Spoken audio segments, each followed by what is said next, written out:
I don't know about you, but to me, Star Wars was one of the most prominent and persistently present things in my childhood. I mean, I remember thinking about it all the time. I got a ton of Lego sets, played all the Lego games, I watched all the movies, of course, and the Clone Wars series as well. And of course, I made my own characters and stories and everything as well, which was, pretty cool. And to this day, no matter what it is, if it's connected to Star Wars somehow, it's gonna get me at least a little bit excited. Anyway, as you may have seen in the title of the video, we are going to be ranking all 11 live-action Star Wars movies today. Live action movies. So I am excluding the Clone Wars movie, and I don't really know why. I mean, I thought about it and I really couldn't place it anywhere among the live action movies, and it's not because it's animated. And by the way, 99% of the people put it dead last on their list, so I guess I could have done that, but I won't. Oh, and by the way, this video contains massive spoilers, so keep that in mind. Also, if you haven't seen the movies, what the actual hell are you doing? Pause the video right now and go watch them. Anyway, let's begin with number 11, aka the worst live action Star Wars movie, in my opinion. This is completely subjective, by the way. And this really is just a bad thing, isn't it? Putting a movie dead last. And I'm gonna have to say The Rise of Skywalker. I might surprise a lot of you with this. I think with the list in general. So the way the video is gonna go is, first I'm gonna talk about the positives and the good things about the movie, and then the bad things. So, good things about The Rise of Skywalker. A lot of people say there aren't any. I don't think so. So first and foremost, the visuals are magical. Obviously, it being part of such an immense franchise, $416 million were spent on it, so yeah. And it looks sick. The locations and the space battles, they all feel like Star Wars, which I'm here for. And the movie does a pretty good job at keeping this like epic feel to it throughout most of it, and it just feels like an end of a story, which is what it is. Oh, and the soundtrack. The soundtrack is phenomenal, but I mean, it's Star Wars. What else did you expect? And now the not so positives. So first of all, it doesn't really feel connected to the previous movie, which is The Last Jedi. It just picks up after the events of that movie, but the main conflict of this movie is just dumb to begin with. I'm sure some people were happy about Palpatine returning. Not me though. And it's mostly because of the way it was executed, not just the mere fact that he returned. See, they never actually explained how he managed to return. They literally say Palpatine returned somehow. They literally say somehow. Somehow Palpatine returned. Like, bro, at least if you write somehow into the script, at least explain it a little bit to the audience so that you don't leave us completely confused. And I know that he transported his soul or whatever into like another body, but like, it's never actually mentioned how he did it. And this, unfortunately, in my opinion, messes up the whole plot. So, somehow he's back, and he did what? I'm sorry, but I was never informed that he could summon a whole fleet of Star Destroyers by himself. Ugh. At least Rey doesn't turn out to be his granddaughter, and, oh wait. Oh shit. Yeah, I'm sorry. Daisy Ridley really tried her best, and to be honest, she's quite credible in her role. But the character itself is just...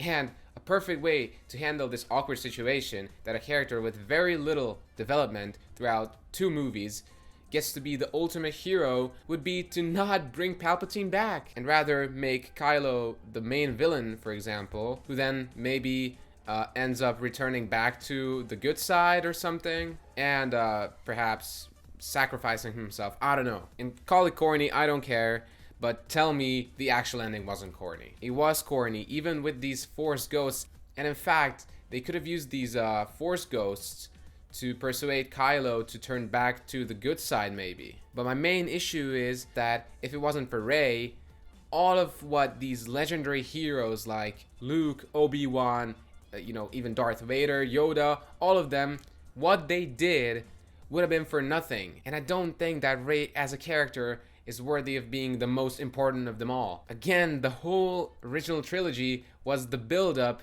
to eventually, defeating the Emperor. And now all of that was for nothing, and then here's Rey to actually do it this time. I just don't like this, Moving on, we have The Last Jedi. Now, I feel like this movie is slightly better. A lot of people put it dead last. I won't. Obviously, the sound and visuals are just incredible. Honestly, plot-wise, I can't even recall too much, which means I can't recall anything particularly bad either, which I guess makes it mid, which obviously isn't good either, but it's just not bad. I particularly liked, however, the fight sequence between Rey, Kylo, and those red guard things. They did kill Snoke as well, which was good and bad at the same time. It opened up the opportunity, which by the way was never actually seized, for Kylo to be the main antagonist of this sequels. But also, we knew nothing about Snoke, and by killing him off, we didn't exactly learn anything. One major issue that stood out to me was Kylo Ren's villain origin story. It just showcased Luke as weak, old, and unwise. The Luke who spared his father life. Okay, father life. Seriously? Come on. I meant father's life. Because he saw the good in him. He tries to kill this gifted young Jedi who he thinks might turn to the dark side.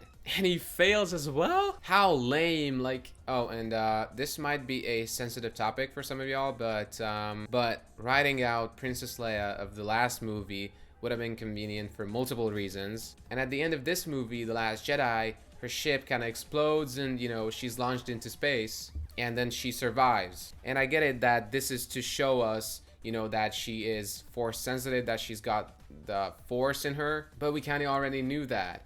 And they could have confirmed it in some other ways, especially with Leia's actress, Carrie Fisher, sadly passing away. So I think it would have made more sense to just simply write out Leia from the last movie. And then maybe she could have come back as like a force ghost or something to actually like show that she was capable of all that. I just didn't really like it. Anyway, next up we have The Phantom Menace. And I'm very sorry again, but I have to put something here. And a lot of you might say, why isn't The Force Awakens here? Well, I'm not entirely sure. It gave us one of the best lightsaber duels ever. It was between Qui-Gon, Obi-Wan, and Darth Maul. And this duel is just incredible. The choreography, the location, the outcome, and oh, the music. It is just peak Star Wars right there. A few other good things were like the introduction of Anakin for the first time as well, and some other important characters. However, aside of these, there really isn't anything good about this movie. It felt like Anakin being like a 7-year-old, in spite of the fact that he's the chosen one, shouldn't be able to fly that well and blow up a whole space station pretty much by himself. Also this movie, but the prequels in general, kind of rewrote the way the Force works. So in the original trilogy, the Force is referred to as like a mysterious power that's within everyone, as pretty much the source of life, right? It isn't measurable. Whereas in the prequels, it's kind of talked about like some sort of genetic mutation that's like, you know, in someone's body and can be measured with the amount of midichlorians you have in your body. And I mean, I don't have a problem with either of these explanations, but just pick one. Anyway, Jar Jar is in this movie, and saying he ruined it would just be a little bit too harsh, so I won't do that. But let's just say he's pretty annoying. And just for the record, I know that he later becomes a better character in the Clone Wars and stuff, and he's just iconic and funny, so don't get mad at me. Alright, at number 8, we have The Force Awakens. And I really did want to put Attack of the Clones here, actually. But I ended up not doing it, I don't even know why. And to be frank, I actually like The Force Awakens. It was the first Star Wars movie I got to see in a theater since Revenge of the Sith came out in 2005 when I was -1 years old, so yeah. So, what's good about it? Well, it brought Star Wars back to life, continuing the seemingly finished legacy of the original trilogy, and they gave us a bunch of new characters as well, and in the first movie, I think they were all pretty likable, and they had great potential, especially Kylo Ren, who stood out to me a lot. And still to this day, I don't know if it's meant to be this way, but he just kind of comes off to me as someone who's trying to be like Darth Vader, but is not strong enough, is not, you know, assertive, confident enough, or even evil enough to be like him. And the new Death Star looking, world destroying, I don't even know what, looks pretty cool. And I hated, and I mean hated, the fact that Rey, without any training or even a proper look at the lightsaber prior to her fight with Kylo, destroyed him completely. Like, come on. Also, as much as I like this Planet Annihilator, whatever it's called, it's kind of just a ripoff of the Death Star. Although it apparently is like a way stronger. And the First Order is kind of just a ripoff of the Empire, although it's like way stronger. And Rey is kind of just a ripoff of Luke, although... Wait a second. In all seriousness though, this movie really lacked originality, and in my opinion didn't really show us anything actually new. Oh, and they killed off Han Solo too, like, come on. Okay, moving on, we finally have Attack of the Clones. And I truly am having the hardest time ranking these movies, especially this bottom half, because in their own way, every movie is great, but has some major flaws as well. So, Attack of the Clones. My absolute favorite part is the Geonosis arena fight battle sequence. That is amazing. And then it transfers to the Battle of Geonosis, which is also just really dope. We saw Count Dooku for the first time, plans of the Death Star, droids against clones, and some epic fights. The duel between Obi-Wan, Anakin, and Dooku, and then later Yoda, is just amazingly terrifying, as it showcases just how powerful Count Dooku is. I mean, the guy shot on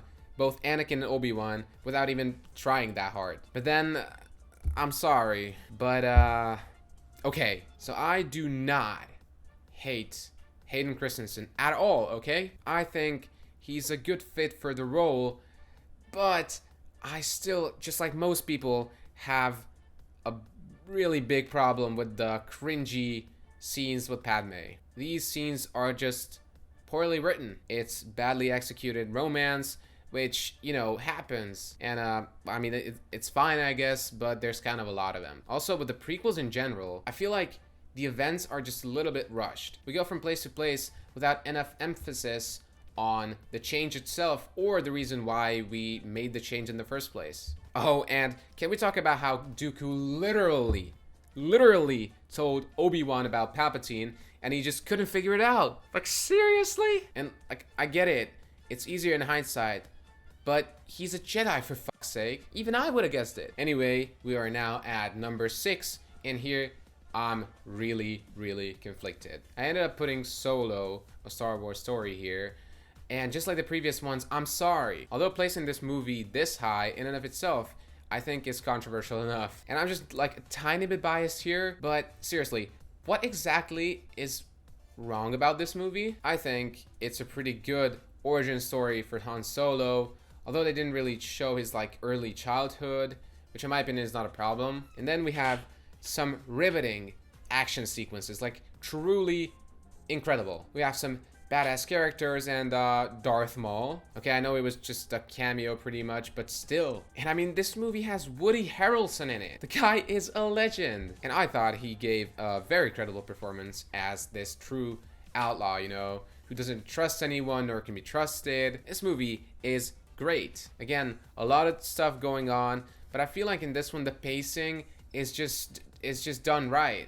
The whole vibe feels nothing like Star Wars, and the most anything can feel like Star Wars at the same time, and that's just really good. I only have one problem with this movie. It kind of feels to me like it happened after like Return of the Jedi. What I mean by that is Han is like a good guy in this. It's shown, and it's actually very emphasized how he's better than all these, you know, other thieves, because he's like self-sacrificing, he's like caring, you know, all that. And then years later, when we meet him for the first time in The New Hope, he's a completely different person. And then we witness the same kind of character development in the original trilogy, as, you know, he becomes this hero as a part of the rebellion. I guess it might be that between the Solo movie and The New Hope, he kind of became this selfish person, I don't know. Anyway, moving on, we have Rogue One. Now, I thought about this a lot, okay? A lot. And this really feels like an epic movie. It is gorgeous. It's beautiful. It has very unique and likable characters. And actual importance, I think this is where it beats Solo. It's almost like an original trilogy movie, and it's just absolutely incredible to see everything from the perspective of normal people, not Jedi or Sith anyway. And this movie does what we had never seen before from Star Wars, and that's killing off literally every single main character. And after a certain point, it kind of becomes obvious to the viewer that our heroes won't survive this one, but the ending still brought most of us to tears, let's be honest. They present the sacrifice of the main characters that ultimately led to the triumph of the rebels perfectly. It also explains the weak spot of the Death Star and kicks episode 4 off. I literally cannot say anything particularly bad about this movie, so let's move on. Next up, A New Hope. This movie started everything. In 1977, this was the most groundbreaking piece of cinema you could imagine. The movie that eventually led us to where this franchise is today. A fresh story with good pacing, drama, mystery, and just amazing world building. So many things about this movie are just iconic. Even the visuals were extremely good at the time they came out, and still to this day, you won't say blowing up the Death Star looks bad. Like, you just won't. It got everyone hooked in and looking forward to the next movies. Just brilliant. At our number 3 spot, we have The Empire Strikes Back.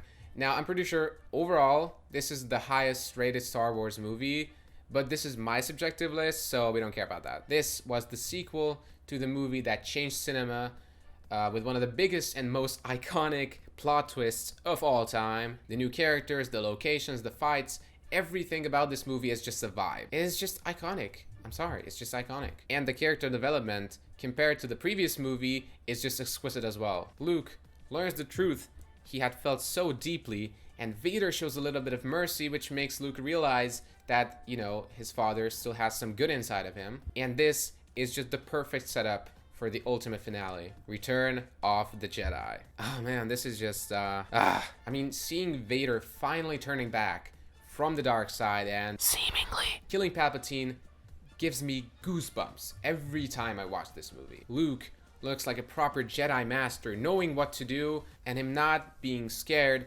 shows just how much his character evolved. Unlike certain other ones later on. And as I said, this is just the ultimate finale.